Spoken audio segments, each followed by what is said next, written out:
What's up, everybody? I wanted to do a quick video today on something that I see a lot, and we've kind of had a few posts on, but it happens all the time. It's never going to stop happening, unfortunately, but I just wanted to touch on this today because this literally just came up, and not only did it come up, but I had another person call me with pretty much the same exact situation.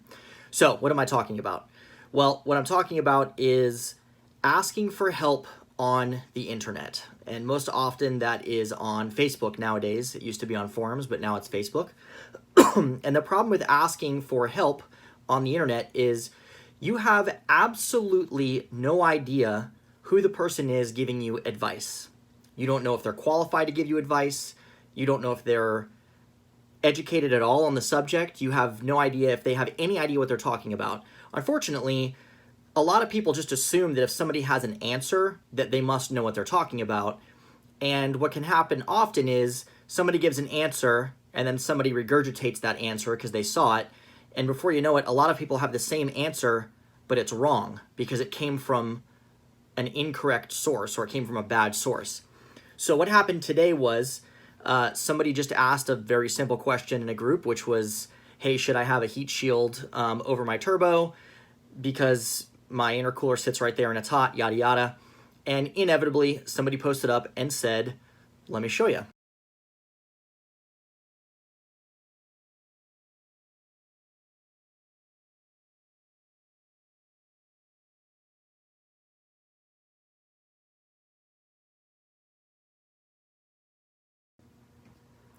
So that's the problem.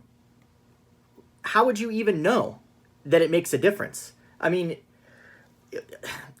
if you understand what that person is asking, and then you understand how ridiculous it is what this guy is saying, it just blows your mind. But you may not know. That's the problem. People ask questions to get information. You may not understand. Hey, do I need the heat shield? Do I not? Is it important? Et cetera, et cetera. So when you see an answer like that, you might think like, well, maybe I don't need it. I mean, this guy says it doesn't make a difference. The problem is, how do you know it doesn't make a difference? Like, what are you going off of? Does it feel roughly the same as you drive down the road to the grocery store? I mean, what are you comparing to? If you don't have an intake air temperature sensor before the intercooler and after the intercooler, you have no idea how much that intercooler is actually cooling down the air.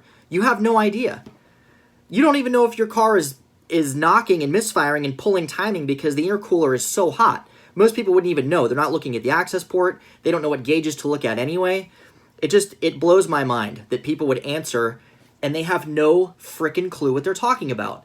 And that is the problem. People can post whatever they want on the internet and make it sound like they know what they're talking about. So, how do you make sure that you don't get bad information? Well, if you make a post like this on Facebook and you don't have somebody who's asking you questions that make sense, or somebody who posts up something like, well, actually, I did a test, and here's the information of the temperature going into the intercooler and out of the intercooler with the heat shield, and here's the temperature going in and out without a heat shield. You can see the differences, blah, blah, blah. Actual data, actual numbers. Then you can be like, oh, wow, okay. And you can extrapolate that data for yourself. Is it a big deal? Is it 10 degrees difference? Is it 100 degrees difference? You know, like, that's the point here, is actually having good information so you can make an informed and good decision. And I'm going to give you another example. I said this happened 2 times today. A girl called me at the shop and said, hey, I need to get a clutch for my car. I don't really know a whole lot about this car yet. I just bought it. What do you recommend? So I asked her some questions. I said, you know, what are you using the car for? How much money are you looking to spend? You know, how many mods do you have on the car, et cetera, et cetera. Because in order to make an educated decision, you need to have information. So once I got that information from her, I said, okay, look, you could either go with an OEM clutch or, you know, an ACT HD kit. This is what I recommend, et cetera, et cetera. She said, okay, I'll call you right back. So she called me right back, and she said, hey, I've got a question. Is that ACT clutch that you are selling me a stage 1 or stage 2? And I said, well, ACT doesn't really classify their clutches as a stage 1 or a stage 2. You know, they just have like an HD street kit. They've got like a $6, blah, blah, blah. I said, why are you asking? She said, well, I asked on Facebook what kind of clutch I needed, and somebody said I should get a stage 2 clutch. I said, okay, did they like tell you why, or did they say like an exidy stage 2 or whatever? And she said, no, just a stage 2 clutch. So I said, okay, don't listen to those people, because that is another perfect example of somebody just spewing out bad information on the internet.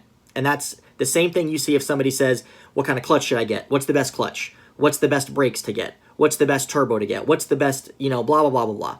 People ask these questions all the time on Facebook, and they get answers that are completely wrong or just completely uneducated. I don't know what kind of brakes you need. You need to ask like 10 qualifying questions. So like if somebody comes into the shop, so if somebody comes into Circuit Motorsports and says, hey, I need to get brakes for my STI, what is the best brakes that you recommend? Or what are the best brakes that you recommend? I am not going to be like, oh, brand A, just right off the bat, because that would make me a bad salesperson. Well, maybe not a bad salesperson, but that would make me a bad shop owner to give you the best experience. Because if I just recommended pad A, because pad A gives me the absolute most profit for a part I could sell, that would make me a good salesperson. But if I want to actually give you a good experience and I want to have like an actual good shop, I need to ask you a bunch of questions. I need to say, okay, well, how much money are you looking to spend? What kind of driving are you doing? Is it daily driving? Are you autocrossing? Do you do a lot of track days? Are you driving in the mountains? Are you driving on just flat roads? Do you care about dust? Do you care about noise? Like there's like a mind-boggling amount of questions that go along with, hey, what are the best brake pads I need for my car? And the same goes for clutch and turbo and exhaust and all those things. You cannot just say, what is the best that I need? There's a lot of qualifying questions.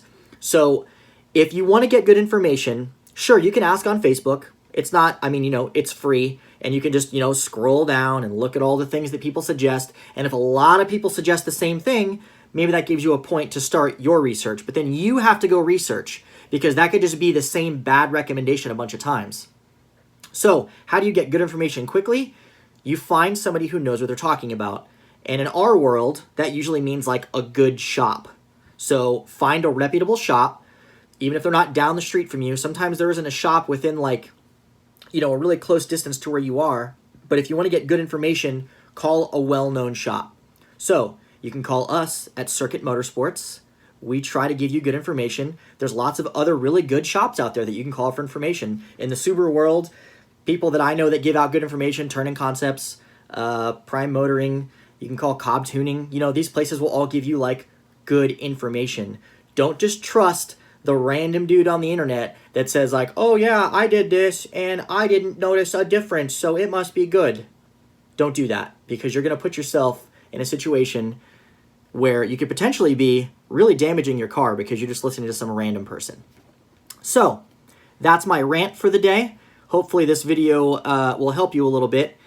And if you have any questions, obviously you can comment below. And my name is Tristan.